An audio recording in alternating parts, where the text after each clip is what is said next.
Hi hello everyone. इस video के अंदर हम डिस्कस करेंगे section 6 of Indian stamp act 1899। इससे पहले हमने प्रीवियस वीडियोस के अंदर सेक्शन 5 तक कवर कर रखा है। सो आई होप आपको वहां तक समझ आया होगा कि क्या बोला गया इंडियन स्टैम्प एक्ट के अंदर। इसके अलावा मैं यहीं पे आपको एक इन्फॉर्मेशन देना चाहूँगा कि अगर आप जुडिशरी की क्लासेस लेना चाहेंगे तो आप नीचे दिए गए नंबर 7531000390 के ऊपर मुझसे कांटेक्ट कर सकते हैं और अपनी क्लासेस को स्टार्ट कर सकते हैं, या लॉ से रिलेटेड कोई और क्लासेस भी लेना चाहते हैं तो आप इस नंबर पे कांटेक्ट करके अपनी क्लासेस स्टार्ट कर सकते हैं। अब हम आते हैं सेक्शन 6 के ऊपर, इंडियन स्टैम्प एक्ट 1899 के। तो ये एक्ट हमें ये सेक्शन हमें क्या बोलता है? बहुत ही सिंपल सा सेक्शन है। अगर आपको सेक्शन 5 तक क्लियर है तो ये सेक्शन भी बहुत इजीली समझ आ जाएगा। अगर सेक्शन 5 तक क्लियर नहीं है तो प्लीज़ उन वीडियोस को देखना जहां तक हमने सेक्शन 5 के अंदर डिस्कस किया है, उसके बाद सेक्शन 6 को समझना। अब ये जो सेक्शन है ना, ये सीधी सी बात बोलता है कि मान लो एक आपका इंस्ट्रूमेंट है, ठीक है।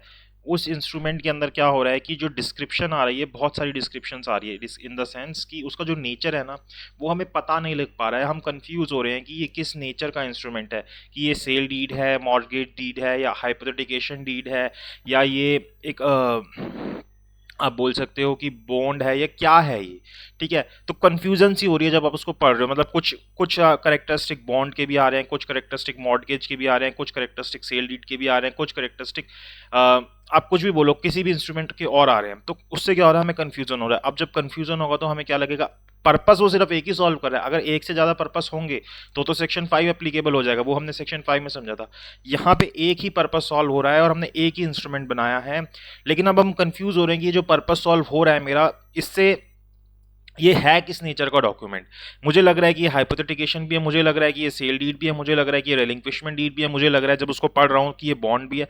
तो वहाँ पे जब ये कन्फ्यूजन इस तरीके की क्रिएट होती है, ठीक है, मतलब कि जो हमें अलग अलग डिस्क्रिप्शन दे रखी है शेड्यूल 1 ऑफ दिस एक्ट के, कि भाई अगर ये इस नेचर का होगा इंस्ट्रूमेंट तो उसके ऊपर ये इतनी स्टैम्प ड्यूटी लगेगी, तो उससे कन्फ्यूजन हो रही है। एक से ज़्यादा कैटेगरीज के अंदर वो फॉल्व कर रहा है शेड्यूल 1 के, तो उस जगह पे सेक्शन 6 ये बोल देता है कि अगर इस तरीके की कन्फ्यूजन होती है, आपको कन्फ्यूजन हो रही है कि ये किस नेचर का है, लेकिन इससे पर्पस एक ही सॉल्व हो रहा है, सेक्शन 5 इस पर अप्लाई नहीं हो रहा है, तो वहाँ पे सेक्शन 6 ये बोलता है कि जो भी उन सब में से जो अलग अलग डिस्क्रिप्शन शेड्यूल 1 के अंदर दे रखी है कि इस डिस्क्रिप्शन पे ये ड्यूटी लगेगी, इस डिस्क्रिप्शन पे ये ड्यूटी लगेगी, तो उनमें से जो भी हाईएस्ट ड्यूटी हो जाएगी वो इसके ऊपर लग जाएगी। यानी कि अगर आपने एक इंस्ट्रूमेंट बनाया, उसके अंदर आपको 2 करेक्टर मिले, मान लो उसके अंदर आपको हाइपोथेटिकेशन भी मिली या मॉर्गेज भी मिली, और साथ में बॉन्ड का नेचर भी दिख रहा है, लेकिन वो पर्पस एक ही सॉल्व कर रहा है, तो वहां पे हम क्या करेंगे कि बॉन्ड या मॉर्गेज दोनों में से जिसका हाईएस्ट रेट दे रखा होगा शेड्यूल 1 के अंदर, वो हम यहाँ पे अप्लाई कर देंगे।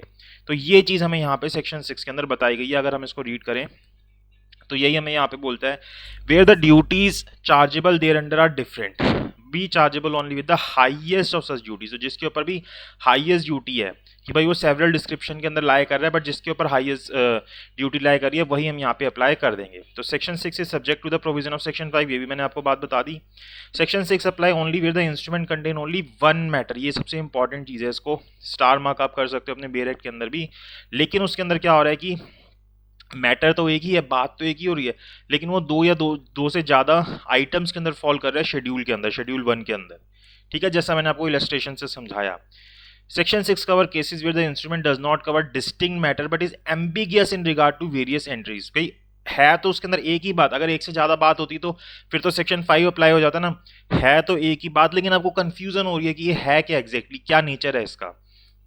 तो वहां पे जब ऐसी कंफ्यूजन होगी तो उसमें से जो भी आपको लग रहे होंगे उनमें से जो सबसे हाईएस्ट रेट होगा जिस भी डिस्क्रिप्शन का, वो वहां पे अप्लाई हो जाएगा।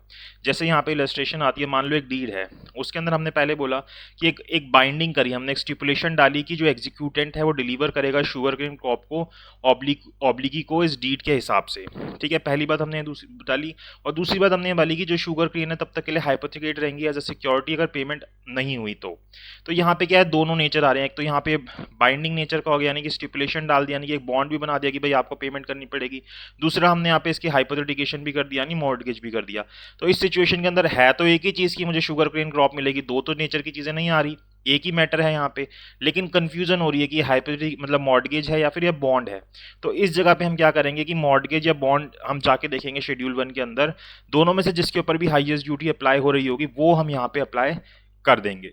तो ये चीज़ हमें यहाँ पे बता रखी है सेक्शन 6 के अंदर। तो आई होप आपको section 6 of Indian stamp act 1899 समझ आया हो, और वीडियो आपको अच्छी लगी तो please like share and subscribe जरूर कीजिएगा। इससे पहले के जो सेक्शन है उनको जरूर देखिएगा, और इसके आगे की सेक्शंस भी हम कवर करते रहेंगे, आपको प्लेलिस्ट के अंदर मिल जाएंगे। Thank you so much for watching this video.